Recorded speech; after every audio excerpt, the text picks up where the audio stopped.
大家好，我係蔡師傅。今日咧就嚟到咧灣仔嘅金紫荊廣場啦。咁啊，隔離咧就係維港泳咧嘅入口啦。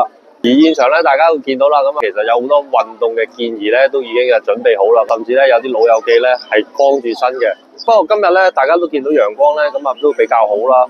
比預期嘅冇咁凍啦。咁我自己都差唔多咧要準備熱身啊，咁啊寫號碼等等噶啦。會場出邊咧，其實都係好多運動嘅建議喺度準備緊啦。咁啊，但係佢哋好似完全唔怕凍嘅。啱啱咧就游完維港泳啦。咁上岸嘅時候咧，佢就會派咗啲毛巾啦，咁甚至一啲飲品咧就俾我哋嘅。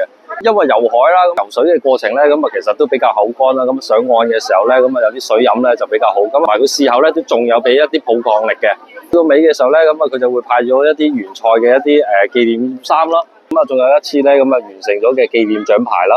而今日咧游嘅時候咧，個海浪咧就比較大，因為我有睇到佢個指標咧就寫住咧就向西流啊，咁就好似好多人咧一路游嘅時候咧，咁其實都係偏離咗有啲賽道咧，咁有啲好似游咗直角咁樣，咁啊要游直線咧，其實原來係好困難嘅事嚟嘅。